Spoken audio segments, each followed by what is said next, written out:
Très bien, on va prendre une première question dans la salle. Qui veut poser une question?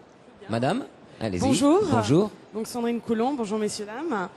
J'ai une question compte tenu de la notoriété des produits français, et dont vous parliez notamment des signes officiels de qualité. Comparé aux autres pays, quels sont pour vous les autres atouts, si vous voulez? Les autres atouts pour exporter à l'étranger? Voilà, donc si vous avez Qui veut répondre? Philippe Bessès, Jocelyne Foissier? Oui, je peux commencer à répondre. Les atouts, je crois qu'ils sont résumés un petit peu dans les mots qui ont été retenus sur ce forum France Export au sein du CIAL pour caractériser l'agroalimentaire français. C'est la diversité, la qualité, la sécurité, l'innovation. C'est un peu une forme de slogan, mais je crois que c'est un slogan mérité. Alors la qualité, c'est vrai que c'est le premier et c'est une image très forte des produits français à l'export. La qualité dans tous les sens du terme, pas uniquement les signes officiels de qualité. Je crois que d'une manière générale, effectivement, l'agroalimentaire français a cette image qui est liée également à l'image de la cuisine française. La diversité, je crois qu'elle est indéniable, et ça, on a la chance en France d'avoir un pays qui permet ça et d'avoir des hommes qui ont su valoriser cette diversité. L'innovation, je crois qu'on a une des industries agroalimentaires au monde, je dirais qui est peut-être en tout cas une des plus dynamiques et une des plus innovantes, et je pense que ce salon montre assez l'ensemble du savoir-faire français en ce domaine. Et la sécurité, c'est une forme particulière de qualité, mais auquel les consommateurs sont particulièrement sensibles, notamment en ce moment avec un certain nombre de crises qui éclatent à différents endroits du monde. Il y a une forte attente du consommateur, de plus en plus forte. Et c'est vrai qu'en France et en Europe, d'une manière générale, on a une réglementation et une mise en œuvre de cette réglementation par les professionnels qui est assez exemplaire au niveau mondial. Jocelyne Foissier, quelque chose à ajouter à cette démonstration complète, c'est vrai? Oui, c'est autant d'atouts qu'on met en avant dans le cadre justement du travail que nous réalisons pour le compte de l'État, avec toute une communication à l'étranger sur le dispositif de sécurité sanitaire des aliments, puisque nous avions créé il y a 5-6 ans un site dédié à cela qui existe en 14 langues étrangères, avec des fiches dédiées à chacune des filières. Et je crois que c'est vraiment aujourd'hui, on voit bien que la sécurité sanitaire des aliments est une problématique mondiale et que tous les consommateurs, qu'ils soient taïwanais, hongkongais, se posent des questions autour de ce sujet. À partir du 1er décembre 2008, nous avons refondu le site franceagroalimentaire.com, au sein duquel nous développons tous ces atouts justement autour de l'innovation, autour de l'art de vivre à la française, autour des process de sécurité, de la politique environnementale, enfin tous les atouts qu'on peut mettre en avant. Effectivement, pas uniquement les signes de qualité, mais tout ce qui fait la richesse de la France agroalimentaire. Voilà. Merci.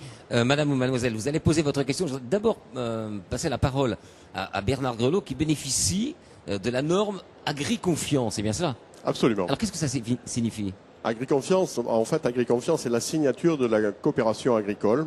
C'est une certification de la partie amont, c'est-à-dire de toute la partie production, avec des cahiers des charges stricts, avec de la traçabilité, avec du respect environnemental.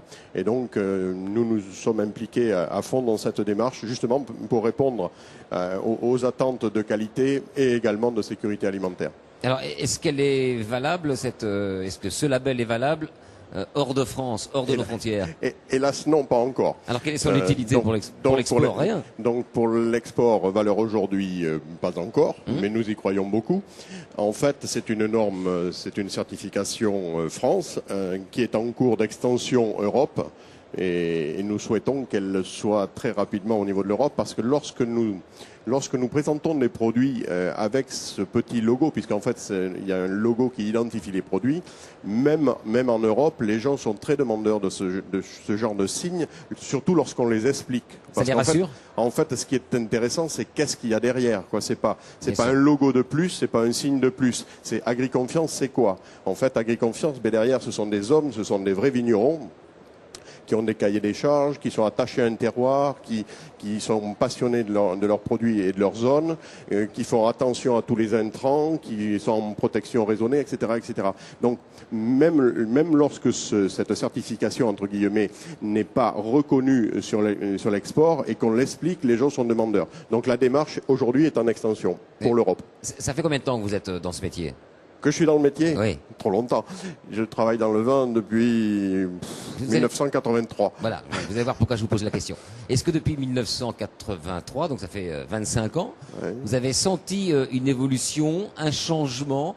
Parce que ça s'appelle agri-confiance, donc une demande de confiance, une demande d'être rassuré. Est-ce que les crises alimentaires différentes qui sont passées par là ont généré cette demande de confiance? C'est évident, c'est évident.